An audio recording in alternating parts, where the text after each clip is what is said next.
Eh bien, bonjour frères et sœurs. Oui, bienvenue dans notre dernière étude des Thessaloniciens 1 et 2. On arrive aux salutations de Paul. Un passage habituellement qu'on tendance à lire rapidement ou même sauter par-dessus. Oui, on ne sait pas, on va dire grâce du Seigneur, blablabla. Non, on veut s'arrêter. On va prendre le temps au sérieux et se rappeler que c'est inspiré. Dieu a quelque chose à dire ici. Et pour vraiment le découvrir, on va tout simplement prendre des règles de base. Se rappeler le contexte dans lequel c'était discuté. Par exemple, se rappeler que Paul avait vraiment exhorté le peuple en parlant de deux problèmes très sérieux. Tu avais la folie de l'eschatologie et la saine doctrine pour les aider sur ça. Puis ensuite, tu avais le problème de certains qui vivaient en rébellion au commandement qu'il avait donné. Surtout qu'ils ne vivaient plus, qu'ils ne travaillaient plus et qu'ils voulaient se faire vivre par les autres.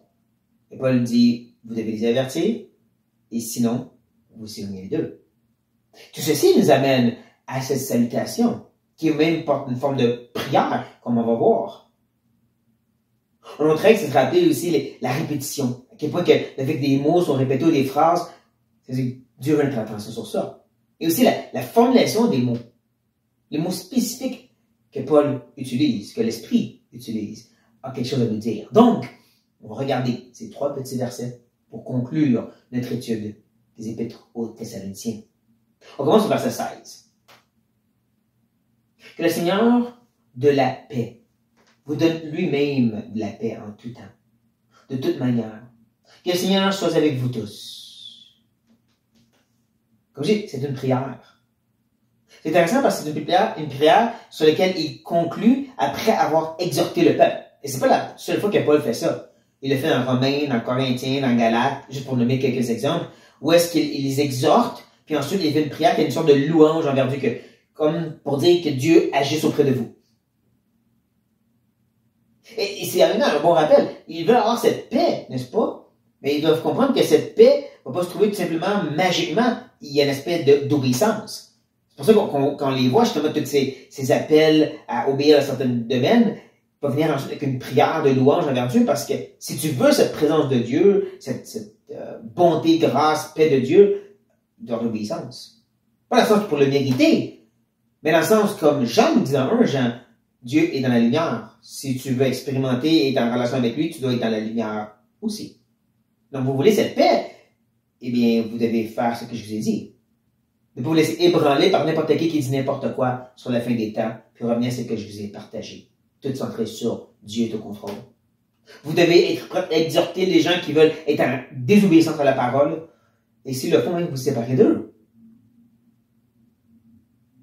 Tout ceci va aider à vivre cette paix, et ne manquez pas que c'est pas une paix qui est juste extérieure, qui est juste comme ça dans le monde, ou à cause des circonstances qui sont améliorées. Non, parce qu'il dit que le Seigneur de la paix, parce que Dieu est paix, comme il est bon, comme il est juste, comme il est amour. C'est sa personne même, c'est ses fameuses qualités, attributs. C'est ça que je cherchais. C'est pour ça que quand il revient à la charge à la fin, il dit que le Seigneur soit avec vous tous. Parce qu'il parle de cette paix, c'est comme si c'est pas quelque chose d'extérieur, vous allez vous sentir mieux, c'est la personne même de Dieu qui va être avec vous. Celui qui est paix va être avec vous, et donc vous allez avoir de la paix. Encore cette idée que Dieu habite dans la lumière, donc pour avoir l'obéissance, pour être dans la lumière, pour goûter à cette présence de Dieu. Pas dans le sens d'expérimenter des choses, mais dans le sens que il va y avoir une paix, parce que la présence de Dieu, la personne de Dieu est là, parce que vous êtes obéissant à ce que Dieu dit. Mais prenez note de cette idée, justement, c'est pas quelque chose d'extérieur, mais c'est vraiment la personne de Dieu. Mettez dans votre poche pour tantôt. Vous allez voir que c'est important. Parce que Paul, il mentionne aussi que cette paix, c'est en tout temps, et de toute manière. Ça semble vraiment extraordinaire, n'est-ce pas? On voit encore dans ces mots-là l'aspect illimité, infini, en tout temps, toute manière. Paul utilise des synonymes, des phrases synonymes pour vraiment exprimer à quel point que ça n'a pas de limite, cette paix qui va venir. Moi, je dirais que ça me rappelle, pour revenir à ce que je disais tantôt, l'exemple de Romains. Paul exhorte dans Romains 16, puis ensuite il prie pour eux, comme ici. Je vous le montre, justement. Dans Romains 16, premier verset 17, il commence en disant « Je vous exhorte, frères, à prendre garde à ceux qui causent des divisions, et des scandales, un peu comme enseigner que Jésus est déjà venu, comme dans le chapitre 2. Au préjudice de l'enseignement que vous avez reçu, en qui vont contre les enseignements, comme au chapitre 3. Éloignez-vous d'eux, comme Paul a dit aux Corinthiens. Et il va continuer, il va même parler de cette idée qu'ils doivent être comme des enfants en rapport avec le bien et peu en rapport avec le mal. Ça ressemble beaucoup à ce qu'il a dit aux Thessaloniciens. Et là, il va venir avec cette prière au verset 20 en disant, le Dieu de paix écrasera bientôt Satan sous vos pieds. Que la grâce de notre Seigneur Jésus soit avec vous. Le Dieu de paix. La personne même de Dieu est à l'œuvre auprès de vous. Et cette dernière phrase, on va le voir tantôt, dans notre dernier verset. Vraiment, cette idée de la grâce du Seigneur Jésus. Paul se répète. Et donc, cette expression ici, que certains ont des fois tordu, écraser bientôt Satan sur vos pieds, vous allez écraser Satan, vous allez vous battre contre lui, tout ça, c'est pas comprendre. Parce que quand on vient le texte, Paul avait déjà expliqué ça bien avant les Thessaloniciens. C'est que la paix de Dieu va tout couvrir. Va enlever tout ce qui est négatif, en tout temps, de toute manière. Cette paix encore qui se trouve dans l'obéissance. Satan représente l'idée de chaos, de rébellion à Dieu et tout ça. Ça va t'enlever de parmi vous, dans cette obéissance. De toutes les façons, dans tout temps, toute situation. Les temps vont considérer toutes sortes d'épreuves ou persécutions qui pourraient s'empirer pour eux. Là, la fin des temps, qui était mentionnée dans le chapitre 2, pourrait arriver dans leur temps eux. Bien sûr que c'est pas arrivé, mais ça aurait pu. Comme ça pourrait arriver pour nous. En tout temps. Et de toute manière. Cette présence de Dieu, cette personne de Dieu va être avec nous. Et donc, on va avoir cette paix aussi. Encore pas les circonstances vont changer. Mais Dieu va être là. Avant de continuer sa prière, comme on l'a vu tantôt dans Romains, il va faire une pause ici et mentionner ceci. Je vous salue, moi Paul, de ma propre main. C'est là ma signature dans toutes mes lettres. C'est ainsi que j'écris. C'est bon de noter ici, si vous ne le savez pas, que Paul utilisait des secrétaires. Il dictait les épîtres que nous avons. C'est pas lui qui l'écrit de sa main. C'était des gens à qui il dictait, qui écrivaient pour lui. Et pendant longtemps, on pensait que c'est parce que Paul avait une maladie des yeux, mais en réalité, selon des recherches modernes, on a découvert que les écrits de ce temps-là, on a des preuves écrites, c'était très petit comment c'était écrit. Il fallait vraiment une formation pour pouvoir écrire aussi petit. Et tout entasser les lettres. Vous voyez ici comment vraiment chaque mot est bien séparé. Je vous salue. Mais dans le temps de Paul, toutes les lettres étaient écrasées ensemble. C'est vraiment comme je dis, une formation nécessaire pour savoir comment écrire sur petit parce que le papier était très dispendieux. Et donc, tu voulais sauver le plus de papier possible.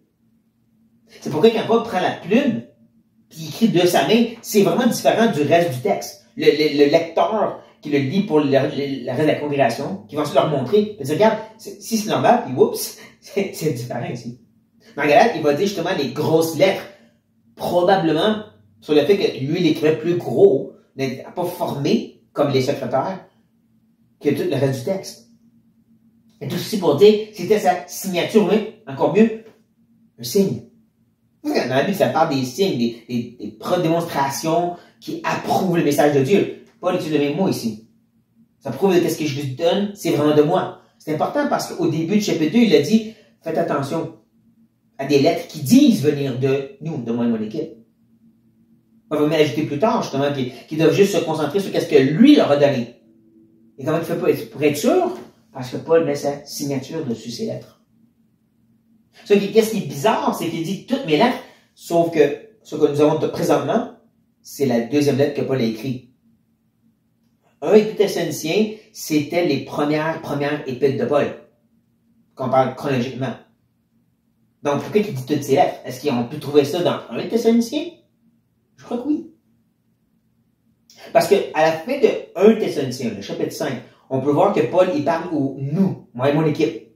Là, ensuite, au verset 27, il ajoute « Je vous en conjure par le Seigneur, que cette lettre soit lue à tous les frères. » Intéressant, n'est-ce pas, qu'il parle au nous, moi et mon équipe, on vous donne des exhortations. Puis là, ensuite, tu vois le « je ». Comme si c'est ici que Paul prend la plume.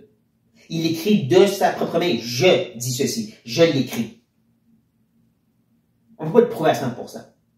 Ce que nous savons, c'est qu'à partir d'ici, Paul va mettre des signatures. On le voit encore dans Galates, Philémon, et ainsi de suite. Paul met des signatures. Il me semble catégorique que c'est moi qui ai écrit cette lettre parce qu'il y avait beaucoup de fausses lettres. On l'a trouvé dans notre histoire de nos jours. On a trouvé des évangiles de Thomas qui a techniquement été écrit dans le 2e siècle. Thomas est mort à ce point-là. Ou un épître de Barnabas. C'est l'ami de Paul, sauf qu'encore écrit dans le 2e siècle. Il est mort à ce point-là. Beaucoup de fausses lettres prenant des noms des gens importants et connus étaient utilisés pour enseigner la fausse doctrine. Et donc Paul devait mettre une certaine signature. Et de nos jours, je dirais que c'est la même chose. On a beaucoup de faux enseignements qui se font dans des livres chrétiens, des prédicateurs chrétiens qui disent un peu n'importe quoi. Et c'est à nous à reconnaître qu'est-ce qui est vraiment de Dieu. Et là, je vous dirais, on a aussi une signature. Ça s'appelle la Bible. C'est vraiment de bien étudier et connaître la parole de Dieu. Que lorsque des versets sont utilisés, d'aller voir dans le contexte et de dire, wow, c'est pas ça que ça veut dire. C'est pour ça, tout ce que moi je cherche à faire, c'est vous enseigner les livres de la Bible, verset par verset, ressortir la doctrine qui est trouvée là, pour dire, regarde, vous voyez cette idée principale sur la fin des temps, cette idée principale en rapport avec ceci et cela. Vous le voyez dans tout le texte, on l'a vu ensemble et en long et en large. Ça vous équipe mieux pour ça, parce que c'est ça, la signature de Dieu, pour reconnaître qu'est-ce qui est de lui et qu'est-ce qui ne l'est pas.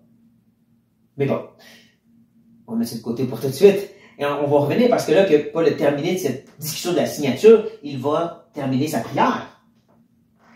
Que la grâce de notre Seigneur Jésus-Christ soit avec vous. C'est ici qu'on fouille dans notre poche et on ressort des mots très similaires, hein? Soit avec vous, encore une fois. Beaucoup de cette idée de Dieu parmi vous. Et comme on l'a mentionné tantôt, la paix, c'est pas quelque chose d'extérieur à Dieu, c'est la personne même du Seigneur. Donc, la grâce de notre Seigneur, c'est sa personne même qui est gracieux.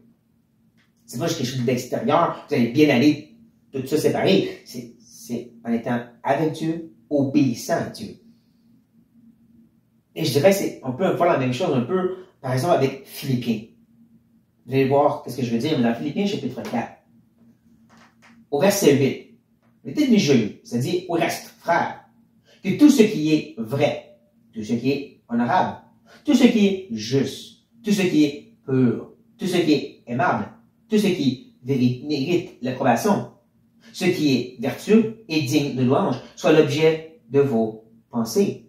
Et bien souvent, on s'est découvert, ok, c'est quoi exactement qui est la chose honorable, c'est quoi la chose vraie, c'est quoi la chose pure.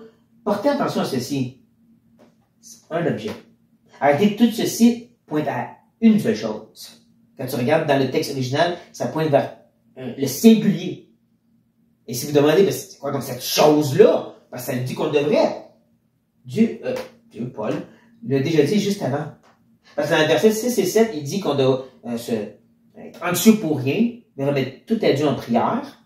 Il a dit au verset 7, ceci spécifiquement. Et la paix de Dieu, qui surpasse toute intelligence, qu'est-ce qu'elle va faire? Gardera vos cœurs et vos pensées en Jésus-Christ. Encore, cette paix qui surpasse toute intelligence, c'est pas comme une sorte de zen ou que je sens pas de problème. C'est une qui ramène à la croix, qui me rappelle que je suis en Christ, caché dans le Fils, aimé par le Père. Je peux être ceux qui prennent soin de moi parce que je suis en lui.